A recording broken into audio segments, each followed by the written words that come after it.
Hello, hello. Hey, I want to talk about my internal audit dashboard. This is something that I made. I found that the credit usage dashboard that Domo had out of the box, it's okay. It's not as in depth as I really need it to be. And if you saw me at Domopalooza, I'm always talking about this expediter thing. And an expediter at a restaurant is the person who kind of calls the shots. They're saying, we need this ready for this thing, and they have to see what's happening and oversee the entire kitchen basically. And this is how I'm able to be the expediter for Domo instances, whether it be mine or my clients or whatever. And if you have seen the bear, you probably know what I'm talking about. You have this person, they have this board in front of them and they're moving tickets around. They have a timer, they're looking at the clock, all that stuff. That's what the expediter is, right? So this is me as an expediter.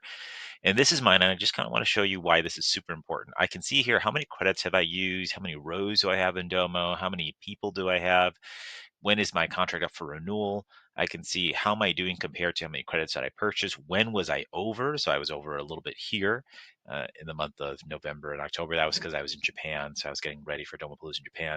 And I can see here what data sets do I have that have one card with no ETLs? Where am I burning credits on those? Where am I burning credits where I have one card, a data set that has at least one card and one ETL? And that's fine. And zero cards and one ETL. And these are all fine because there's something happening with it. But this isn't. That means I have some type of data set that I've spent 2,800 credits on that does nothing. It has no cards, no ETL. Why is it in here? And I can then click this if I want to, and I can get all of them. Boom. And now I can see what I'm looking at. And I can click into, I click into one of these, for instance, and it pops open. I can see, oh, that's that data set. So now I have some understanding. And I want to give you a little story. I have a client who they're on the traditional model and they have allocated 215 million rows and they were over. They had 500 million. And in about an hour, we were able to knock them back down to 150 just by me setting this whole thing up. So now they're good, right? And that's, I have another client too, where they were just burning through credits and we were able to see, oh, it's because you have something that's just pinging like every 15 minutes and it's not being used at all. Go kill it. And again, as the expediter, that's how I'm able to do it to ward off any extra fees that I don't want to have and all that other stuff.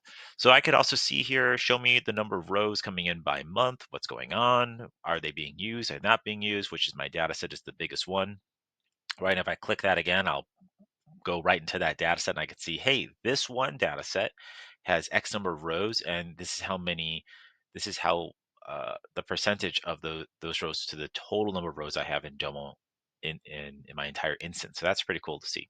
This one's fun. This one says my x-axis is the number of inputs, my y-axis is the number of cards powered that I have, and the size of the bubble is how many outputs do I have. So my eyes can immediately go to the top and I could say, oh, this data set right here powers 61 cards. So if that data set goes down, that ETL goes down, then my marketing stuff goes down entirely. So I have eyes on it. I have another client who they have an ETL that powers 400 like 50 cards. And I remember I was in their office and I said, hey, if I open up that ETL and if I take, can you remove one thing for me? Remove that thing. And this person did. I said, that one little thing just completely shut you down right now. It's too susceptible, too easy. We need to break this up into smaller pieces than putting every single thing in one. And they go, yeah, but doesn't that burn credits? Like it does, but you're like the Death Star with an exhaust pipe that's exposed. If you understand that reference, you're too susceptible. We need to break this up a little bit. So yeah, so I can see also give me my ETLs, show me which ones have the same name, new ETL transform. I got to fix that. I have another client who they're Domo Pro, and even though while they are Domo Pro and they're the major Domo, they had 50 ETLs all with the same name, new ETL, because they didn't have oversight into how their users were using Domo. So again, Expediter, I'm showing them things that they didn't know. Cool. I can also see here what are my latest and greatest ETLs in the last 30 days. I can see which dashboards and apps are getting the most love. Are people even looking at what I'm making? And I can see who has not logged in to my Domos. I can see, hey, 27% of my total users have never logged in. And if I move this around, say, oh, okay, at least 4 have logged in the last 150 days. Okay. So this is my example of me being an expediter to have a understanding of what I'm looking at. And I've produced this for a lot of my clients and they love it. And I actually, we look at it every Monday, and I am pushing you to say, how do you know how your Domo Kitchen is working? Do you have an expediter? Do you have something like this? That's something for you to think about.